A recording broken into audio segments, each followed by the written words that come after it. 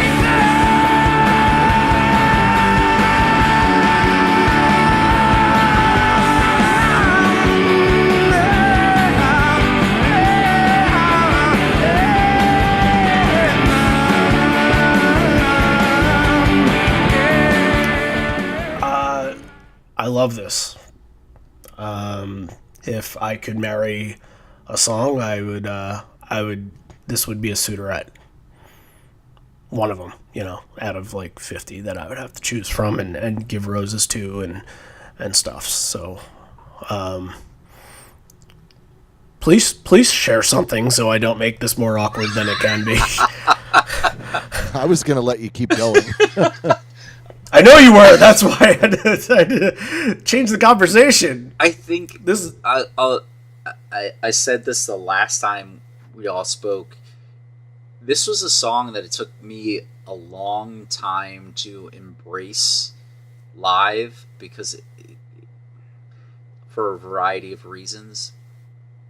But I'll skip that and just get to the point of hearing how everybody reacts to it in a live environment is very intense. And this was one of the first times this happened. This is pre any MSG, pre any MSG that became part of the PJ-20 movie and the PJ-20 soundtrack. This was a lot of the fan club just psyched and emotive and into the song.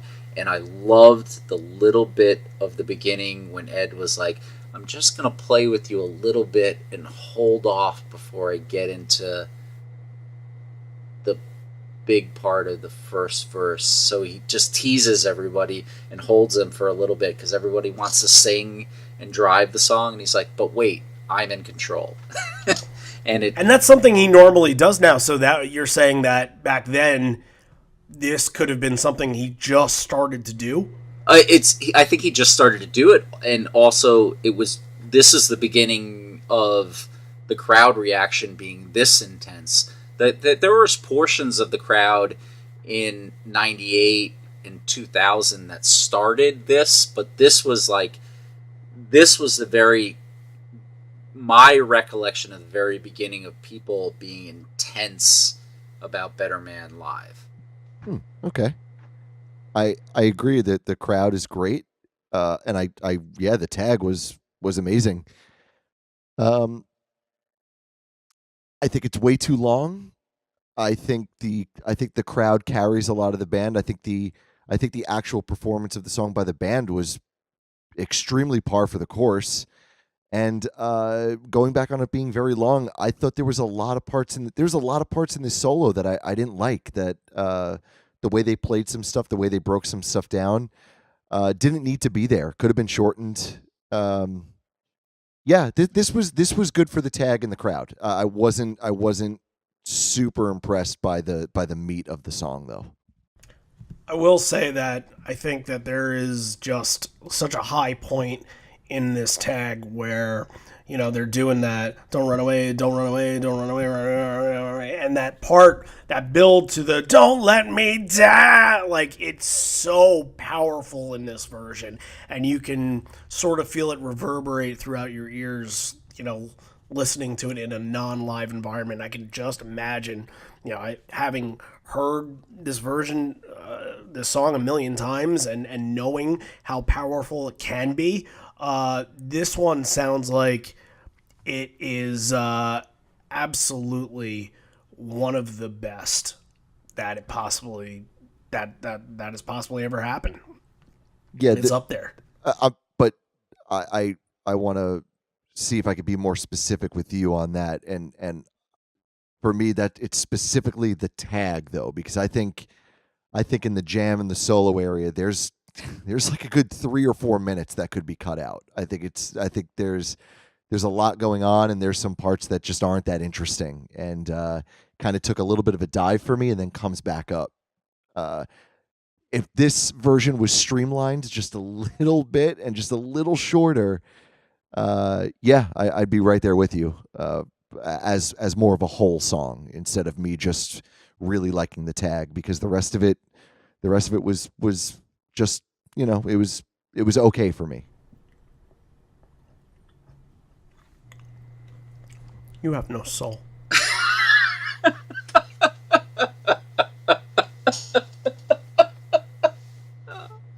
And then next, We're just gonna skip the next one. That's not fair. That's not what we do. Not only are we not skipping it, but I'm writing it down because I'm sure we're gonna play it. oh, Duh. Come on. well, When he says, we hereby open the floor for requests, no, we're not going to play that song that he just hereby opened the floor for. GTF out of here. yeah, well, there was a number of those. I mean, he created mayhem by saying we're opening the floor to requests. So why would you pick the song that you don't know how to play? Oh, why would you even? Why would you even open the floor to requests? Other than the fact that I just feel like they were. This is a point in time where they were on such a good vibe and connection with the fans that they were like, "Hey, let's see what happens." And it backfired. Yes, yeah. Well, they only got 2 requests, Dirty Frank and Leash, Oh. pussies. I think they got So- more than that. Those were the only 2 that they could read. Reading's hard. It is. Do you think anybody actually said Satan's bed? Oh my God, yes. Yeah, absolutely. You think so? Oh, there I can vouch 100% with clarity that week there were multiple people saying, we got to hear that song. I was at a couple of the shows. It was being talked about. People were talking about it online in the forums. And I was like, well, if they want to play it and can play it, that would be great. But I don't want to. At this point, they had brought back like Glorified G and Deep and Why Go had even been brought back. That was one that was left off for a while. Yes, but they rehearsed those. And I'm guessing they probably catch wind of these things, and they have to be thinking to themselves, we're going to do this. Yeah, we might be flying off the cuff right now and doing this really cool thing, making this really long show, but we're also setting ourselves up to probably get one of 3 songs requested, and we can't do any of them. And that's, I think, what happened here. Well, let's kind of go into what was said. So yeah, there are a lot of dirty Frank and Lee's chants, and Ed kind of is pointing to people, don't know that one, used to know that one, and I guess what happens is, does he get a piece of paper with a song on it, and he says, we'll have to, if there's a song on it, we'll have to play it. Is that what happened? That is sort of what happened. There was lots of things being thrown up on stage. There was papers, there were shirts, there was boxes. I mean, it was mayhem at that point. Because he said, if it says, fuck me, Eddie, I'm not going to do it. And then he says, and the winner is, thanks for the music, please fuck me. I told you I wasn't going to do that. Wait, before I see more, I should at least know what he looks like. And that's when you hear Jeff noodle a little bit, and it's Satan's Bed. I think this is probably Jeff's choice, I would say. Was anybody were they talking about it? I know, I almost know for a fact that this wasn't Ed saying to one of the guys, let's do it. This was just Jeff being like, all right, I'm just going to play something. Follow up. My recollection was Jeff started hitting the bass line. Matt was trying to follow along. Stone started strumming the riff, and Mike was like, oh yeah, I know that song. And it just started happening, and Ed was like, oh shit. Matt had never played this song, by the way. Yeah, no, absolutely. But he was just like, okay, I can pick up that rhythm. From the way you describe it there, and from the way you describe it being talked about on the forums and stuff, I'm starting to suspect there was no request for it. I'm starting to suspect they planned on throwing this in at some point. Yeah, if there was no communication, I don't know. If Jeff starts playing a song that Matt's never played, I don't know. It's a simple beat though. It's a simple beat. It sounds somewhat set up to me, and I don't know. I disagree. I think it's I think it all just sort of comes together in one giant car crashing way. That you're going to listen to now, because we can't just talk about it and not listen to it. So, God. They have to. Okay. Let me put it this way. Listening to this song made me look forward to leaving here. I think we three without instruments right now can probably do a better version. And Matt, since you're the bassist, you can start off. Oh, start it off. Oh, I don't know. Why don't I just grab my bass? I could probably learn it in about two seconds. Well, that's what they did. Yeah. See if it's as easy as you think it is. Do you want me to actually grab it and see if I can play it? Actually, how about we play the song here, and then you come back with the bass, and we see if you can do it. You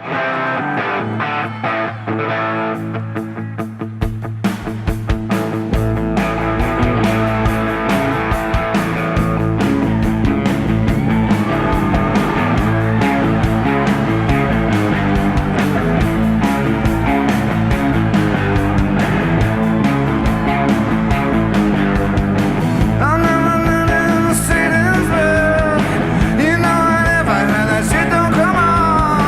I shouldn't thinking in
ladies and gentlemen, we are going to try to attempt some improv on this show. It's a little like going to one of those crappy nightclubs and seeing your local non-musician try to play music, except for it's a musician that's trying to play a cover of a song in a fashion that was not really played right. So let's see how easy it is. So I just want to clarify for what Randy's saying is he wants me to play Satan's Bed on bass really quick. So that's what I'm going to do. Hold on. I have to try to position my microphone. Try to figure it out as you go and see how hard it is. And okay, can you hear it? Yep, I got you. Go ahead.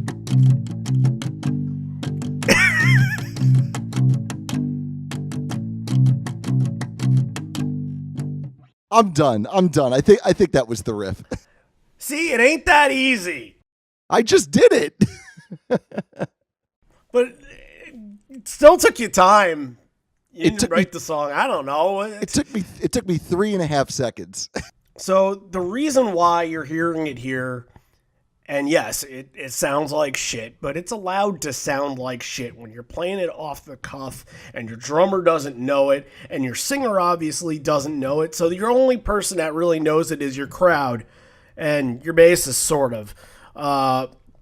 And your co-podcast host, apparently.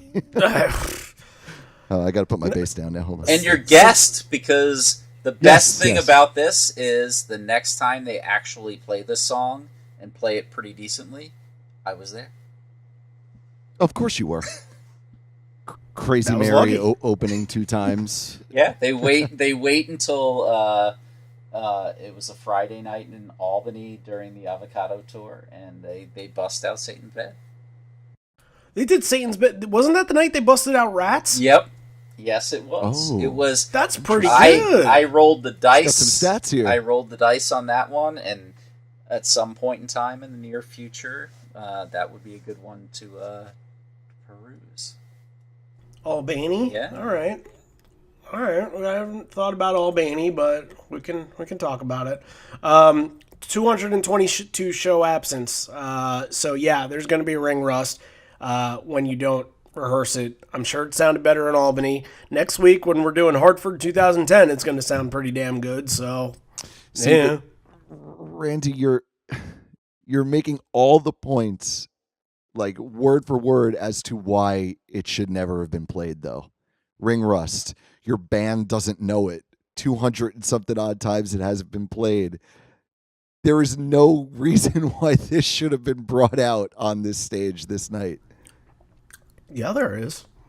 Because the fans requested it. If they did. He asked. If they did. If they actually did. Patrick vouched for it. Didn't you just hear him? Here's what I'm saying. Patrick also said for like 12 days before that, it had been talked about on forums. If they caught wind of that, this could have been prepared.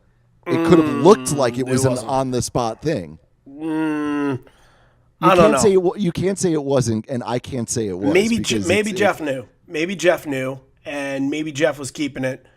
And I don't know. Maybe they said, like, what are we, backstage before the encore began? They're like, all right, what are we doing here?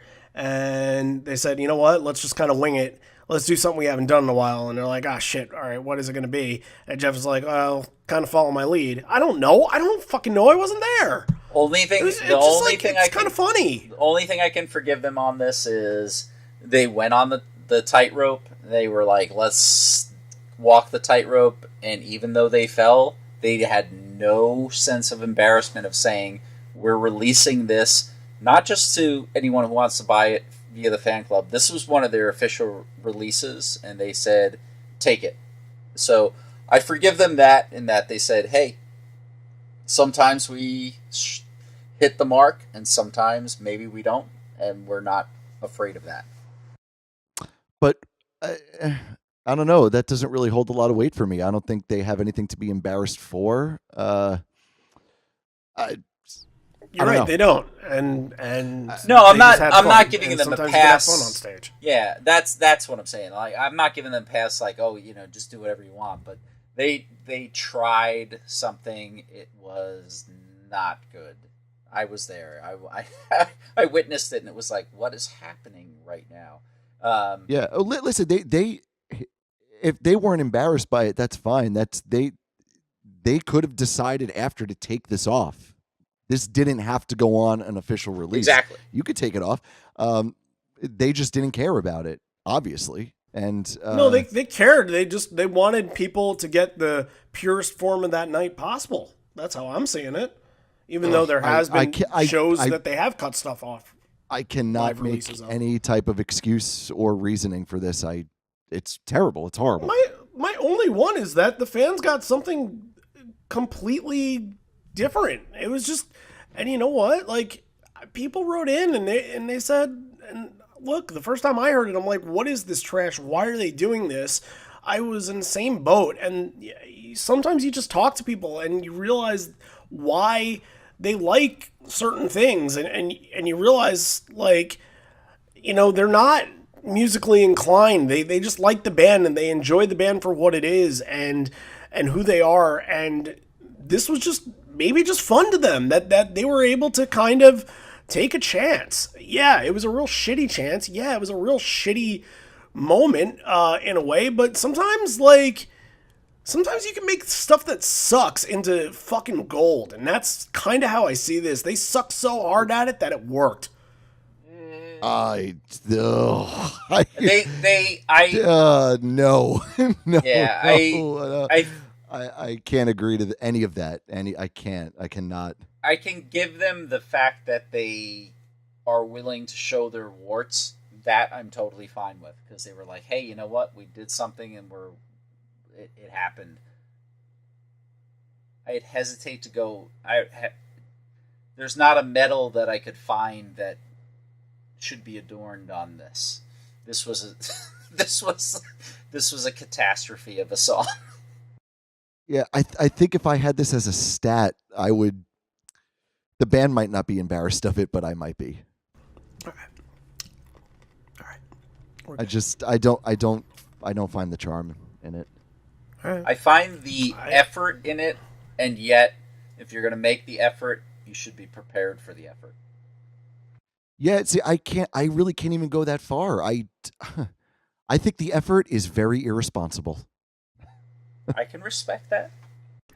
And I think at this point in the game, they've done so much in their career for, I don't know, was it 12 years, however long they had been a band, that honestly, like, they can get away with it. Maybe other bands, maybe if it was in 1994, 1995, maybe they can't get away with it. Maybe you're just like, what the fuck are these guys doing? But at this point, how many albums have they sold? How many fans are in this arena? How many fan club members are there? You know what? They're just having fun. Yeah, but that's it. But I want to see them have fun. I want to see them be happy. My thought process on that is, I'm sitting in the crowd and I go, how many fucking albums have these guys sold? Why the fuck would they do that? This is terrible. This is a waste of my time. It could go the complete opposite way. I'm in no way disagreeing that all I'm trying to do is play devil's advocate for the person that was in the crowd and said, like, this was a moment that I'll remember forever. Like, that's all I'm saying, because there have been people that wrote to us and said that they do remember this more than they remember a lot of other things in the set. And while it's a good memory or it's a bad memory, it's a memory. And sometimes that's the key is to create those memories. And so that's all I can exhaust with it. Leaving here? Oh, Sure. Finally. I've never been so excited to talk about leaving here before. It is a really abrupt way to end a set, but it is. It's a little It is. it's all right. It is, but I think that the thing is, like, this second encore, I'm not entirely sure, other than in retrospect, part of, like, okay, you hear how they've played the songs, and obviously they were absolutely attuned to playing Down and Better Man, and even at that point in time, Last Exit, I don't know how much of the second set that they really were prepared to play, because there is no visual of it. You see the main set, the second encore, or I'm sorry, the first encore and the third encore are visually out there. The second encore, I think, was entirely inaudible. Yeah, I think outside of Better Man, maybe that was planned, because I feel like you're going that deep into the tag. There had to be some plan on that, right? I don't know. That was a time where they really played the deep save it for later tag often. So I don't know that. So it's just popularized by this version because it was a release. Yep. And it's been on Sirius Radio. Yep. Okay. All right. That's fair to say that because I didn't think that they had busted it out fully a lot at that time. I could see Better Man and Leaving Here maybe having been in their mind at least. Well, Leaving Here, we know that if Leaving Here is being played, maybe more in modern days, if they are looking to change it up and call an audible with Leaving Here, they do not play it well, and this at least wasn't like a total train wreck. I completely agree. That's why I thought that, because you're right. I mean, sometimes they will call it on stage, and it's like, oh, that Leaving Here was so shitty. This one actually sounded like it had a place being here, and I mean that by saying that it wasn't that bad. Like they were prepared to do it, basically. Where Last Exit may not have been on the set anywhere, but they do it enough to where they're gonna pull it off. But Mankind could have been better. That could have just been pulled out of thin air. Down had been played. Maybe they knew they could pull that off well. Same with Better Man, and same with Leaving Here. So maybe there was like a thought process, but maybe nothing set in stone for this. Mankind was set in stone. No. Wow. Oh shit! Okay. The dad jokes keep coming. I had to. It was a layup. Come on. I went right through the 5-hole. Leaving Here was played relatively well. The only thing I would say is mysteriously the one person who probably is most attached to that song missed their solo. Jeff. No. It was Ed. It was Ed. He was like break. Oh, we had the Guitar Hero. It was sort of blink and you missed this version. I was still writing shit about Satan's Bed, and I figured Leaving Here was so quick that I guess there really wasn't much more to say. I didn't think we'd be even talking about it this much at this point. So, but that's, where we're at. But anything else to say on it? Because I was going to say that's all I had for it. All right. So we're in Encore 3 now, and I think this is really important to touch up on this. We're doing things a little bit differently in this part of the set for this show because just the uniqueness, and we're getting on, this is 31 through song 31 through song 36 here, and we don't get this too often, especially back then, and that's really what stands out in this show, and I really feel it all encapsulates from this section of the set. So it all kicks off when Ed says, we're daring you to leave. This is the best bottle of wine there's been all tour, and we're going to play until we finish it. And that brings into the song that attributes to Bottle of Wine. That would be Take a Bottle and Drink It Down for Crazy Mary.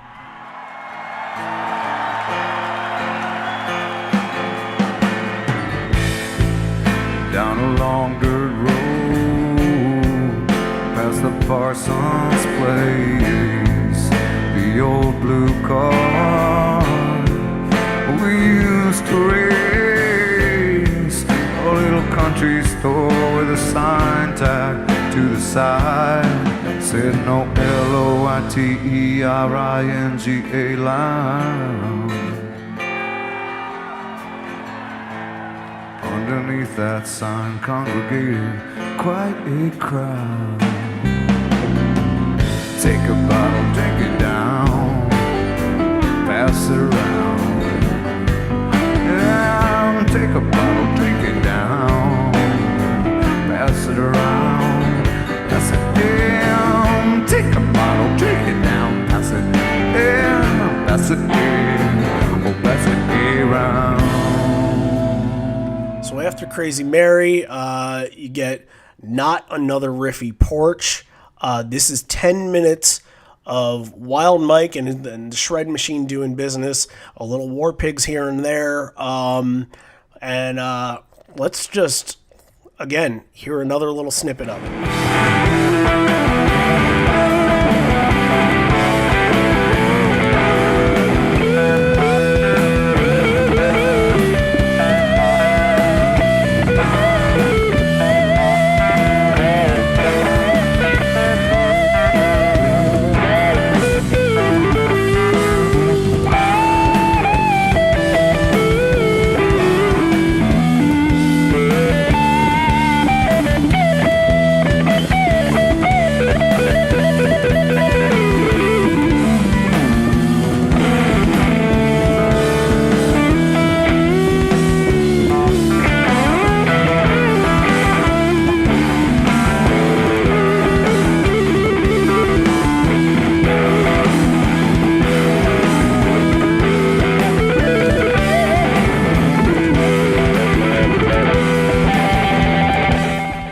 Continue on after Porch with a cover that was used very frequently in 2003. Not much later in the later years. We don't hear it much today, but again, these final five are just kicking lots of ass, and this is right smack dab in the middle of it. Here is a little piece of Fortunate Son. Some folks are born made to wear the flag. Ooh, they're red, white, and blue.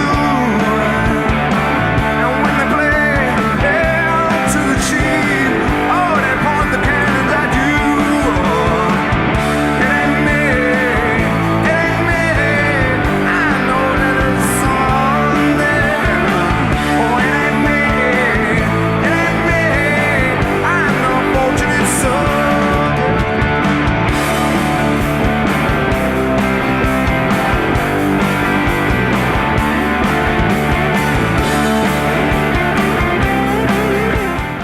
So, playing more bits in this encore, and obviously, you know, we're in kind of the bread and butter territory, but really in this case, it doesn't matter because everything is sounding good. Everything is energetic, electric, enthusiastic for this part of the set. And as crazy as Encore 2 was, this took all the energy of that and you know, all the madness that was happening, and this dialed in, this focused in, and you know, it really rocking in the free world is the penultimate end to your night. So let's hear a little bit of this, and then we'll wrap with Ledbetter.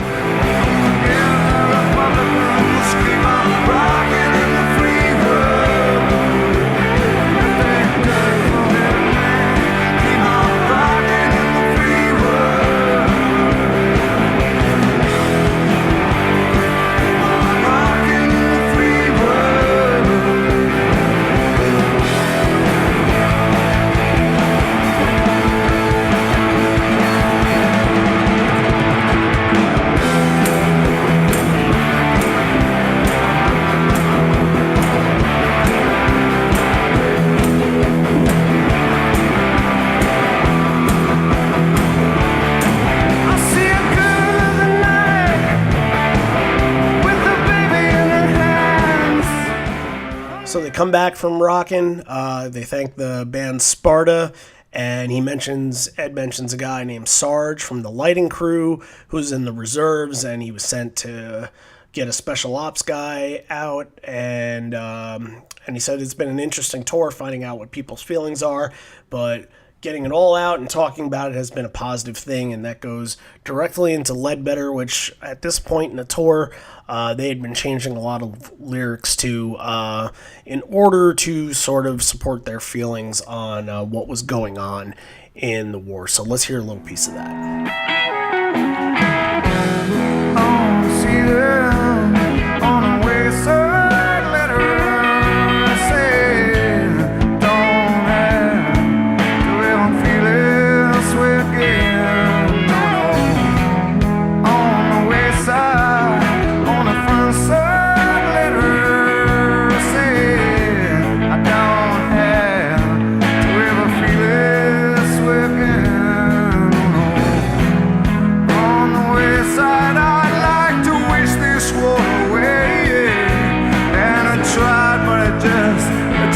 don't happen that way. And my brother, oh, he set off to fight for the flag. I don't hope he comes home in a box or a bag. Hey,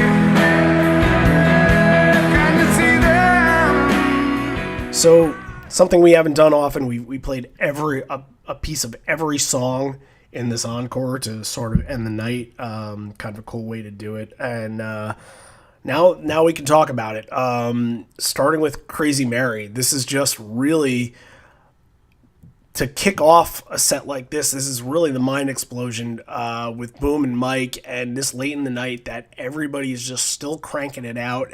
And this goes with all 5 songs and how well they all just meshed together and worked, and that you feel the energy, you feel the enthusiasm. Everything was, it was a little slice of what is so good about going to these shows. Yeah, to me, this is like a little bit of what I talked about with the bookends, that like the first 13 songs, maybe 14, 15 songs of the main set, and there were good things in between, but this encore is what really, this is the reason why people talk about this as quote unquote being a memorable or legendary or the mythological shows, like those things that stick with them. I don't know that I get into that hype element of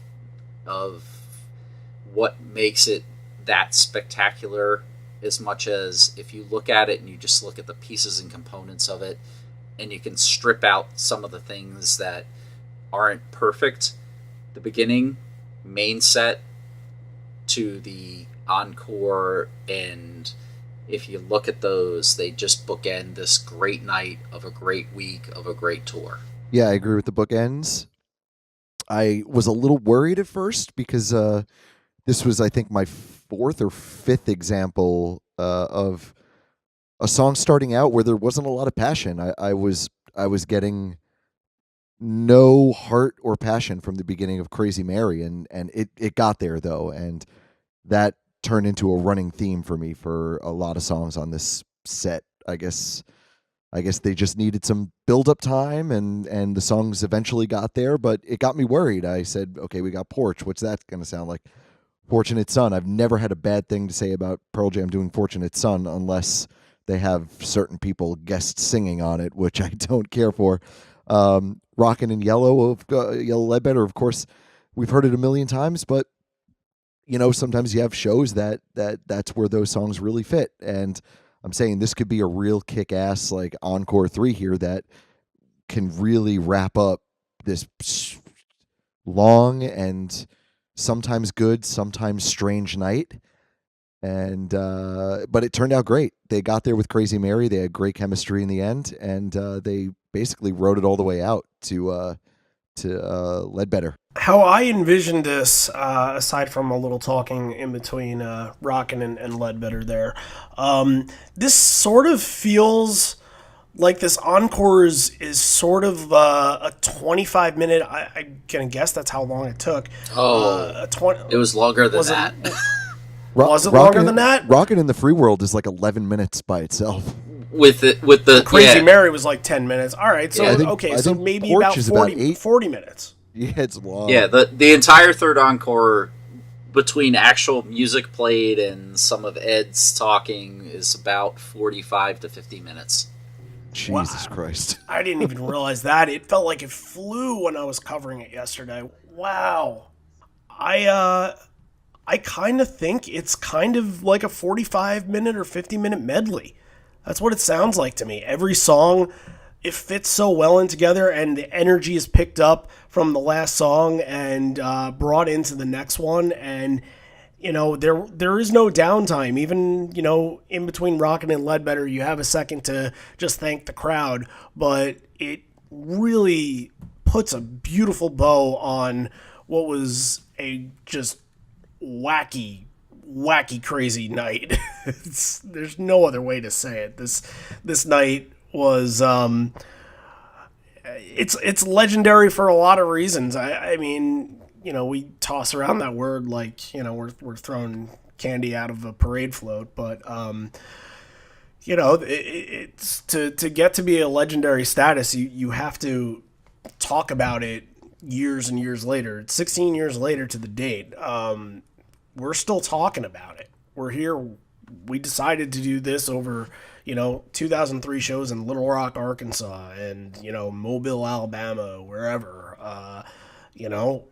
Not to say that those shows couldn't have been good. Maybe those shows were great. Who knows? But nobody's talking about those shows. They're talking about this one, and I feel like a real reason why is because everything in here fits so well. Porch was just an incredible. Just sit there for 8 to 10 minutes and just take it all in, enjoy it. Fortunate Son, that one wasn't long. That was probably the shortest of the bunch, but it fits so well after kind of just madness and craziness of Porch to just get something kind of poppy, upbeat, and the crowd is keeping their energy and keeping going and rocking. Just it's the goodbye before the goodbye. He changes the lyrics in there, kind of stops beforehand and says, no, I am going to change the lyrics. And that part just keeps kind of going. And it is everything that encapsulates a rock and roll show. Yeah, I think a couple of things about this third encore are,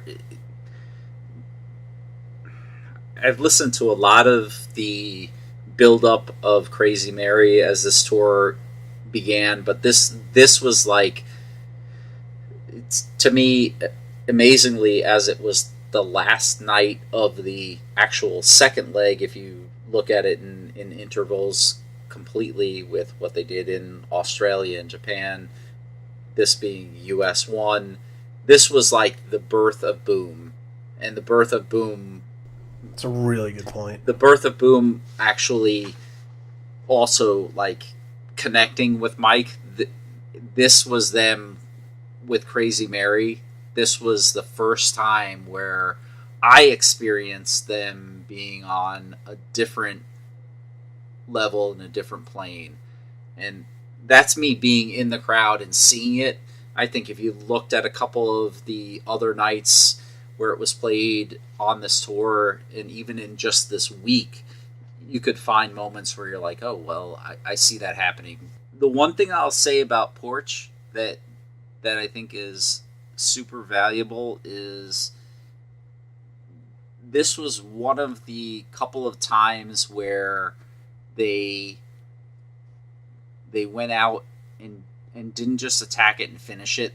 This was one of those moments where, and I experienced another one on Randall's Island in '96, where Ed tapped into something and the band followed his lead and allowed it to extend. And at this moment, allowed it to extend in a better and more productive way. And his viewpoint on what he was trying to articulate and talk about, and what he got to by the time they started talking between Rockin' in the Free World and Yellow Ledbetter, where he probably said it much more clearly.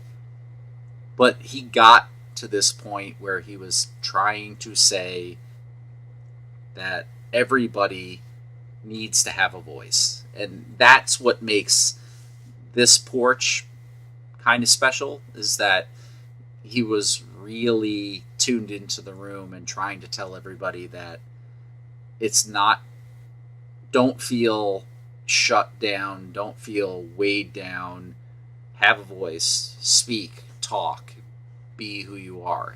And I think that's what I take from this particular version. A lot of people might say, oh, it's 10 minutes, it's the greatest. I don't know that it's musically the greatest version by any stretch, but he tapped into something that was happening in the crowd that night and was able to push that back and make it a little bit more than just the concert and the music. All right, let's wrap this up. Let's do ratings here. So what do you got? So I'll go from the experience of being there through that week, through the tour, and being at the venue as everything was unfolding. That experience is about a 9. The overall show, I would say, is 7 to maybe 7.5.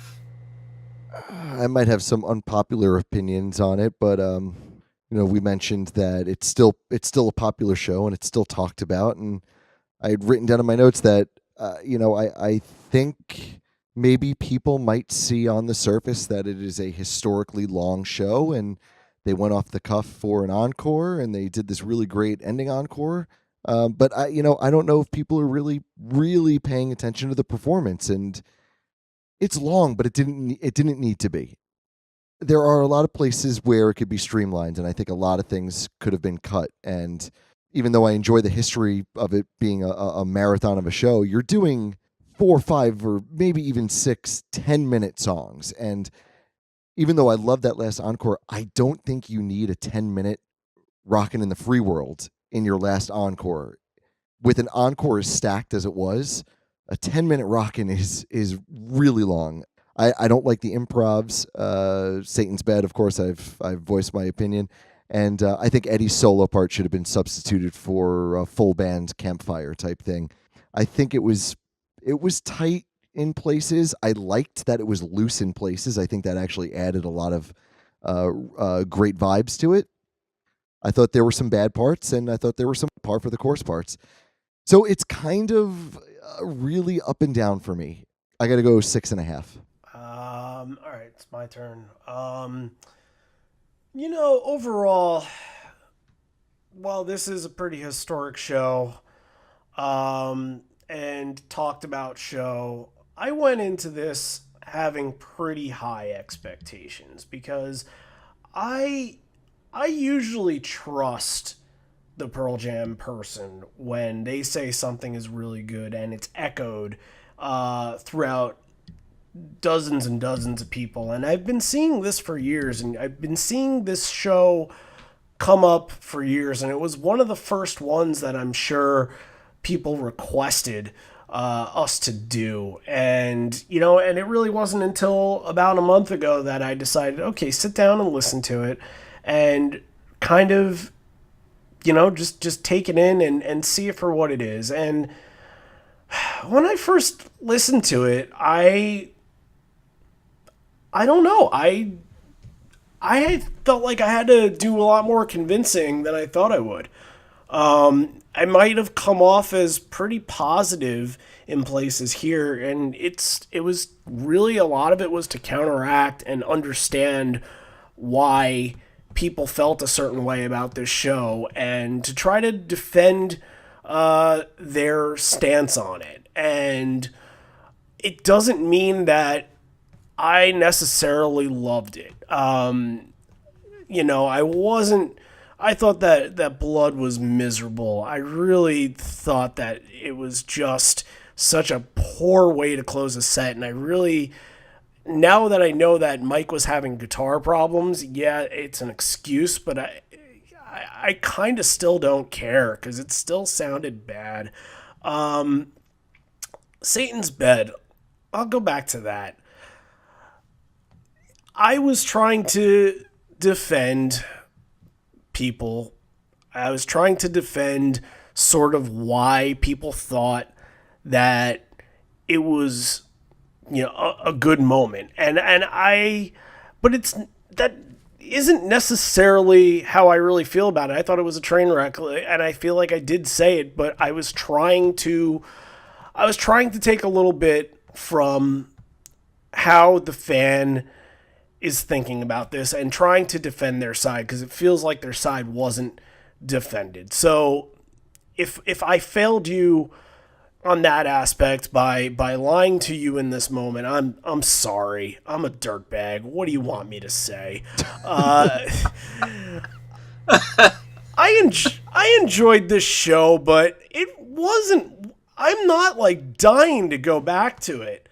Most of the shows that I really love that we've listened to, I'm like, I can't wait to go back to it. But although I really like and really respect a lot of things in this show, there are things that I'm personally not dying to listen to it again as a bootleg. So I'm covering it based off of what history has been made of it, what some things that Patrick has brought up that really held the crowd together, some things that might have been things that stick in your memory and will never be done in that fashion again.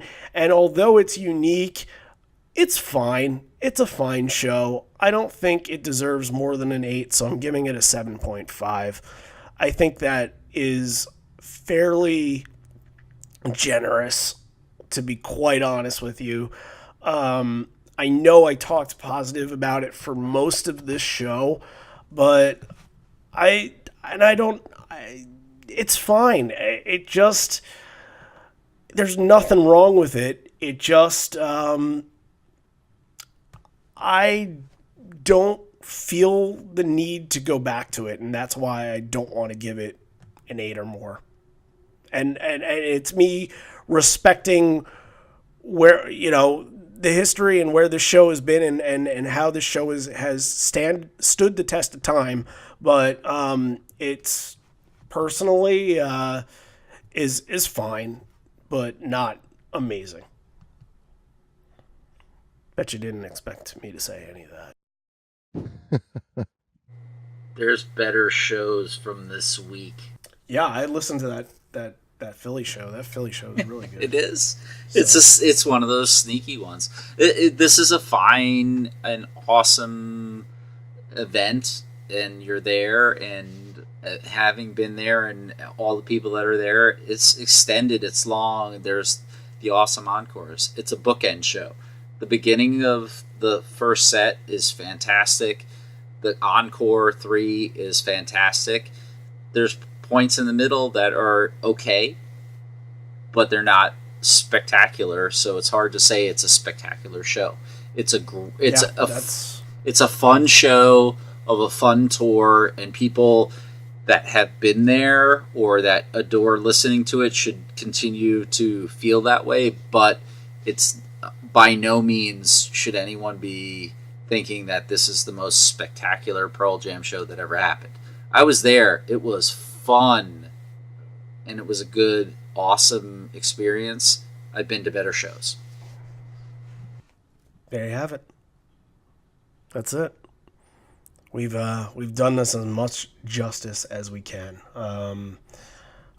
Exhausted a lot of time. All right, let's do game time. Oh my, Patrick, you're the first person to ever be on the game show twice. Welcome back to the game show. You won, $13 in Pearl Jam Monopoly money last time. How have you spent it since then? woo! You've spent it. Woo. Okay, great. Cue the corny game show music and let's get going.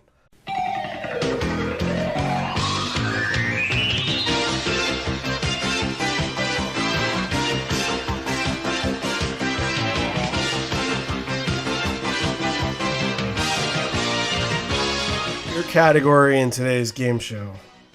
It is live songs that Eddie plays on guitar. And some of these are contested, so therefore if there is one that does get contested, what we're going to do is go 15 to victory here. So if you get 15, you win. It will be within a minute. Again, I have a bunch written down that I know of. You can mention one that might be right that I don't know. Okay. But it was an idea, and we're just going to go for it. So, Matt, do you have the clock ready? Okay. The clock is ready. Yes. All right. Give them a 3, 2, 1. Ready. 3, 2, 1, go. Porch, Rearview Mirror, Elderly Woman, Not For You, Corduroy. Oh my goodness. Unthought Known. In My Tree. And there's a whole bunch more. Who You Are. And... That one's contested. I don't know about that one. Oh. We'll keep it on ice. Okay. Off He Goes. And Immortality. And... now we gotta get to latter years. Got Gone and Stop. all right. So, if Who You Are counts, which, we can check at any moment, if it counts, then you have 11. If it doesn't count, you have 10, because the rest of them were on my list. Okay. So that's pretty good. I feel good about that. Pretty good. Yeah, it's tough because honestly, I feel like I would have a difficult time with this one too, because I would have a difficult time making this list. But ones that you didn't say that I had picked up, Just Breathe, Okay. Thumbing My Way, Yep. The End, Yep. Future Days, basically like All the Eddie Centric songs that I should have gotten right off the rip. And I'm even counting the ukulele one, so Okay. Soon Forget and Sleeping by Myself. Did I say Future Days? Yes, you Future did. Days, Lightning Bolt, Wish List. Did he say Lucan? I forget. I did not. Lucan's one. Dead Man. I think he plays on Sad. That was one I was contesting. I think he plays on Down. Another one I was contesting. I'm pretty sure he plays on Leatherman. Definitely plays on Leatherman. Yeah. Okay. Habit. Yep. Absolutely. Out of my mind. Out of my mind, I don't think so. I thought he was part of that jam. Originally. Contested. We can contest it. And then, like, ones I didn't... I think Parachutes he definitely plays on. Sometimes... Maybe. I'm open. I think I'm he open. plays He on. definitely plays on. I Am Mine. Yes. Okay, I Am Mine he plays on. That one I really wasn't sure of. Matt seemed to be pretty confident with it. He plays. Yeah, he's the intro. That's Eddie. Absolutely. I mean, he wrote that. He wrote that one. I knew he wrote it, but I just didn't know if he played it live. Yep. MFC, another one he wrote. Yep. Um. So wait, did I get any? Oh no, I'm saying the ones that you didn't get. I know, but we've now named like 30. That's what I had. I didn't. Worldwide Suicide was another one I was unsure of. Okay. I couldn't remember, but anyway, we've exhausted a real lot of time talking about this show, and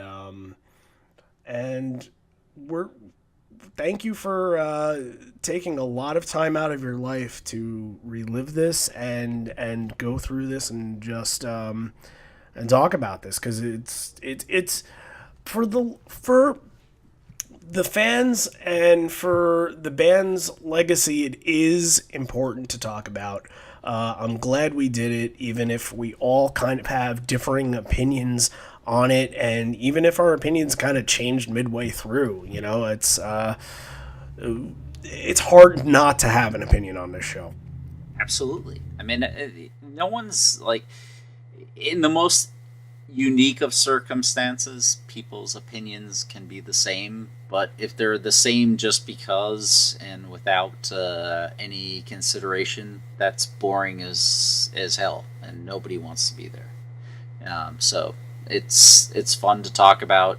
People should appreciate the music. People should enjoy the music and listen to a ton of it, because there's an infinite number of bootlegs that everybody can access, and go for it and enjoy it, and find ways to agree or disagree, or things that move them, and don't get caught up on the idea that, like, oh my god, no, I was at this show, so it has to be the best, because that's shouldn't be what it's about. It should be about, like, finding sparks. There's moments in every show, I will attest to.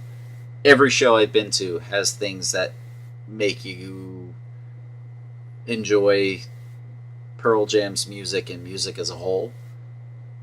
But that shouldn't overshadow the fact that there can be moments that you miss or didn't get to personally that can be equally as awesome. So you're trying to filter all of that out and figure out what's not just enjoyable, but what's like enjoyable and also important beyond what you personally experience.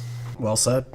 Couldn't say it better. Besides, if you are listening to those billions and millions of bootlegs, request one for us to cover. And that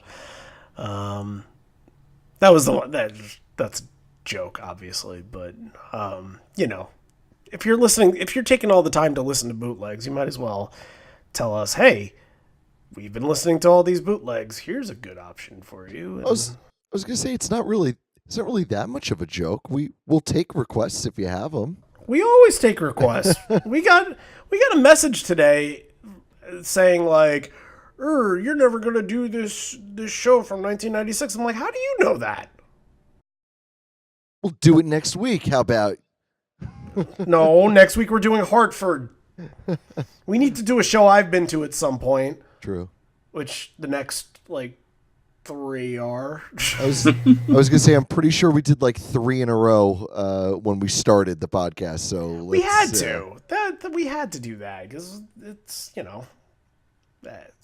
it is what it is.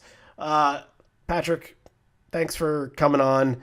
Thanks for supporting the show. You're a super fan. I like to call you a super fan because you're a super person and you're always interacting with us on social media. If you see Patrick's name, that means something important is going on because he's reacting to something that we've said. So continue the conversation is all we ask you to do. And Patrick has always got some great things to say. I don't know if you've been listening for the last 6 hours, but he said some pretty good things in there. They were okay. But yeah, that's all social media stuff. So again, Patrick, thanks for joining us on this little trip here. Happy to do it. Love that you guys continue to do this, and anytime I can help and contribute, I'm happy to do it. Absolutely, man. We'll see you down the road. We'll do another show very soon. All right. Thank you. You got it. All right, so you heard from Patrick. Now we got a story that I would like to share from you from listener Eli, who's shared with us before and was nice enough to share with us a story this time. So something we didn't talk about this right off the beginning, the ticketing system with this tour. Everybody went crazy because it was the first time that you could get more than one show with 10 club tickets, and everything was reserved. I had picked out 8 shows I had planned on going to and then added State College after the fact. My girlfriend, who is now my wife, and I were long distance at the time. She lived in the D.C. area. She suggested I come out for State College for a quick weekend visit, and she had gotten 10 club tickets for it. It was our first time seeing the band together, even though we met because we were both huge fans. Huge line for ticket pickup in the afternoon wrapped around the building. We had amazing seats, basically even with 5th row or so, but up the side a couple rows from the floor on Mike's side. We could see the whole stage clearly, so we could see Eddie's dog off to the side stage. I think it was Jill walking it during the show. I wonder what kind of dog he had. I have no idea. But I do wonder. I think its name was Hank, though, if I'm not mistaken. And so the Satan's Bed thing was a total mess, but the lead up to it was incredible. We got 2 acoustic Eddie Beatles songs at the encore instead of just one, and technically Give Me Some Truth is a Lennon song, but close enough. when Eddie announced that if we wanted to keep going, they were willing to make this the longest show in the history of Pearl Jam, the place went nuts. I knew going to the last show of the leg would be a good one, but I never expected it to be the longest show ever. Well, that record wasn't held for too long, but it was still awesome to be there. 3 hours and 20 or 22 minutes, if I recall. The CD bootleg had several minutes of crowd noise cut out from between the encores, of course. This was one of the best versions of Better Man probably ever, and I'm not even a Better Man fan. I remember from our vantage point seeing the ushers and employees at the venue on a college campus, so not a typical arena security crowd, pacing around and looking at each other and their expressions every time they would start another song, where it would be so late at night by that point, etc. It was like Eddie shined the reflection light on every single section in that arena on Porch when he was talking about Sarge and how we're being told the war is over. It was so quiet you can hear a pin drop. That's a really good point that I noticed too, and I didn't even write down. I was just kind of so sucked into that little part there. And yeah, it's pretty audible on the CD. The last couple songs with the lights on, when we can see all the employees wondering what was going on, they were awesome. You could see the place was still packed, and everyone knew they had just been part of something special. It was an amazing concert. Strangely, only 3 new songs, and packed with 3 Riot Act songs, that is, and packed with 10 era stuff. I heard quite a few songs I'd never heard live before with that many songs, and 2 improv songs when something or other wasn't working. The band was in top form except for Satan's Bed, and I think at this point, having been to 26 shows since 1993, State College is still my favorite because of the amazing experience. And I also remember my wife saying at the start, I've never been to a bad show that starts with Release, and I still think of that when I hear it at a show now, and little did we know what was in store for us when she said that.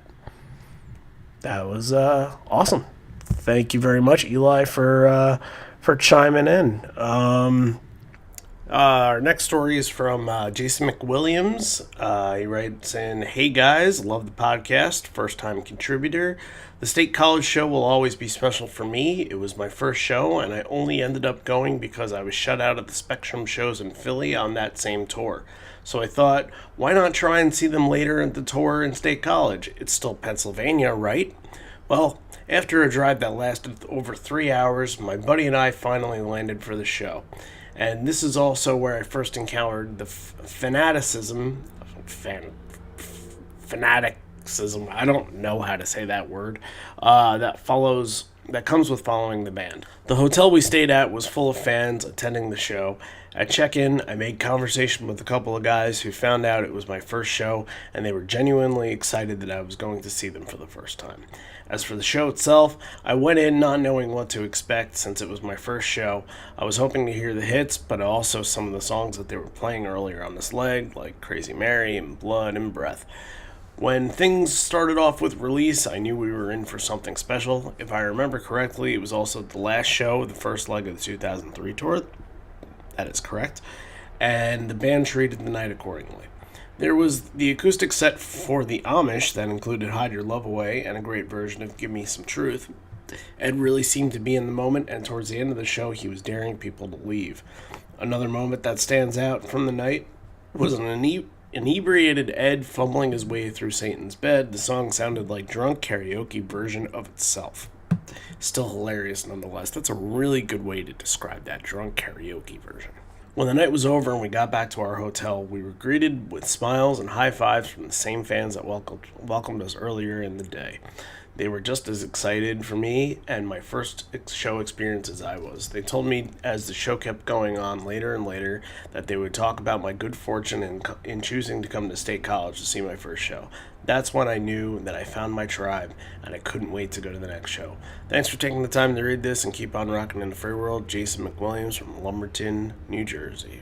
All right, thank you, Jason. That was awesome. Always good to hear stories about a first show experience, and just like you, I also had Release at my first show too. So, all right, now let's get down to business.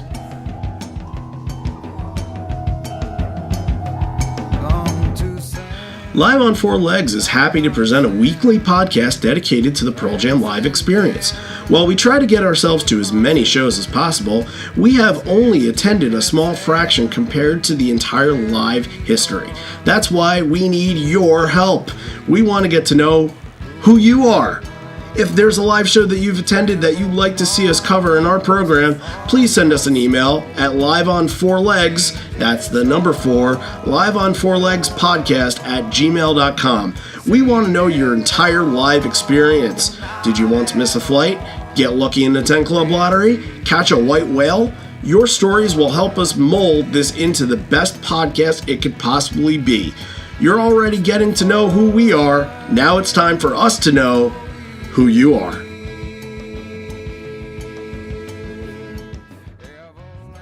Head on over to patreon.com/liveonfourlegs, and you got lots of great stuff for joining up with us on Patreon. Matt, what do you get out of this? Out of this all-encompassing podcast? What do you get?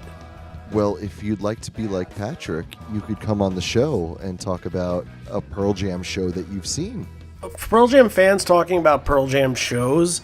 That sounds like a match made in heaven. Are you kidding me? It doesn't even have to be a show that you've been to. I mean, of course, that would be nice, but if you... It helps. Yeah, it helps, but say you have... say you have a bootleg of a show that you really love and it happens to be better than a show that you've been to. Let's talk about that one. Let's talk about whatever you want. Or how about you've been sitting here and you've been listening to 33 some odd episodes that we've been doing and you've said, they really should touch up on X show. And this is X year or X. Or X. A show where X opened up for them or played New World with them. Mm-hmm. We've done that before, but still, you can make that happen. And not only that, but you get to come on the show, you get to have a little Pearl Jam experience, and everything goes towards putting more in for the show and more in for the fans whenever we do decide to, whenever the band decides to go on tour, we have some things in mind. I didn't even talk to Patrick about this. We brought up an idea this week that we have in mind for a little fan meetup. I can't believe we forgot to ask Patrick about it. Yeah, you know what? He was one of the first people we thought of that might have been able to make it. I will text him. But if you are in the New Yorkish area, and New York, New Jersey, Connecticut, maybe Pennsylvania, where however long you want to drive, if you like Pearl Jam, if you like baseball, and especially if you like Mets baseball, we were thinking about just getting the gang together, do a big Pearl Jam and Mets fest. We do a little tailgate on a Sunday type thing. Hang out in the early morning. We just talk and listen to Pearl Jam in the parking lot, have a couple drinks, go in, watch a game, hang out all together. We get a big group of tickets kind of deal. We'll be there. Patrick lives a little far, but hopefully we can convince him to come. I'm sure Buckley is in once he listens to this, because I haven't told him anything about it. But we're thinking about doing Live on Four Legs at a Mets game. We don't know the date, but look, if you're listening to this right now and you live in that East Coast area and you said to yourself, you know what, it would be nice to get out and get to talking to some local Pearl Jam fans, please just let me know that you're interested. And the quicker we get that, the quicker we can figure out a date, a time, whatever, a game. And we can really get this going. And again, we like to try to do things, to give back to the community, to give back to you guys. We did all of our stuff in Boston. We had to kind of convince people with free stuff, but if we have to do that again, potentially we could. I don't know. It could be a thing. Yeah. We'll see.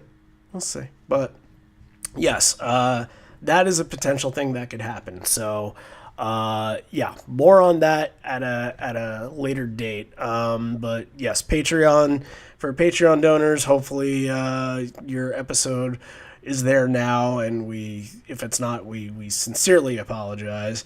But head on over to our Patreon and support the show.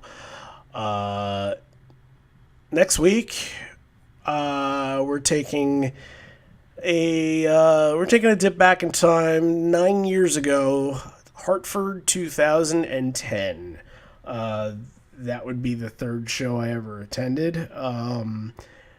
It happened in May, and it happened, I think, around that same date that the show is coming out. So that's why I kind of wanted to save it. It's the first time we're doing a show that I've been to in a long time, so I'm very excited for it because I love talking about myself.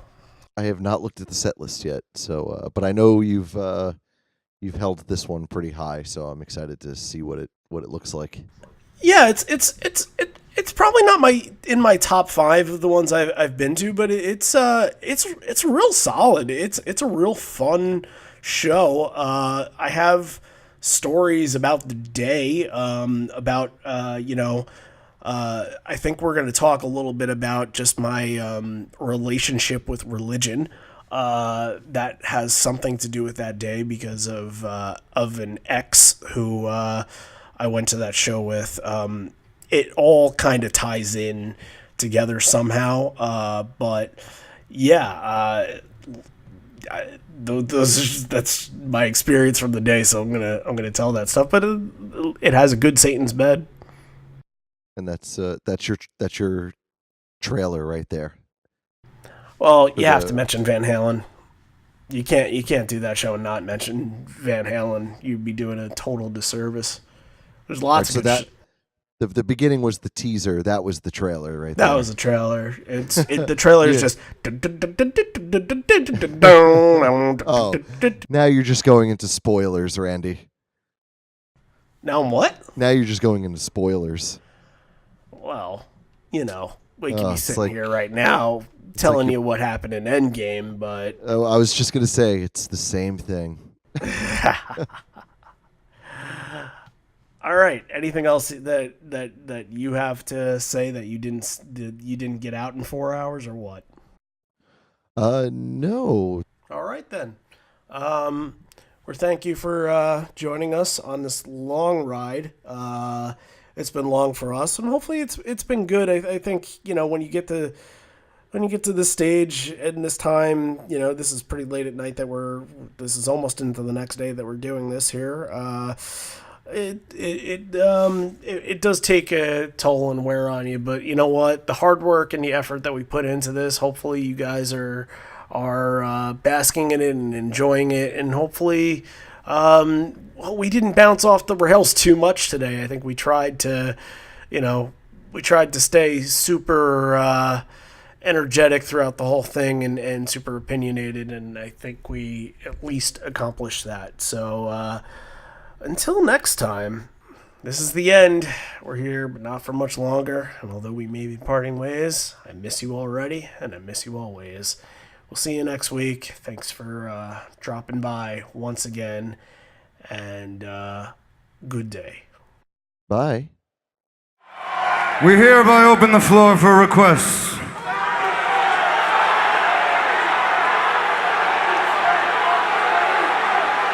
Don't know that one.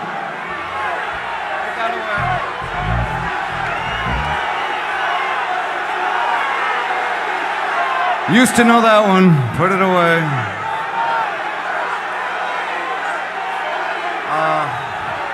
Kind of know that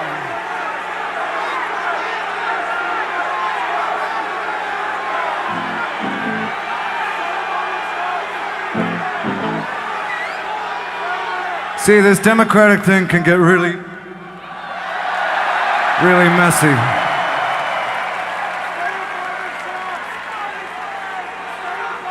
All right, if this has a song on it,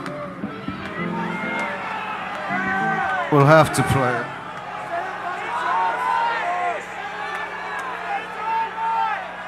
If it says, "Fuck me, Eddie," I'm not gonna do it.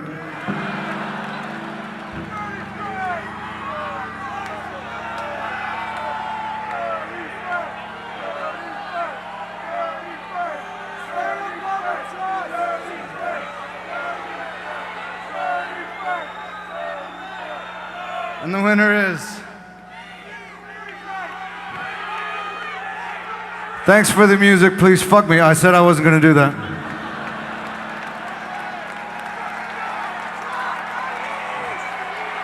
Some people, they just always want a little bit more.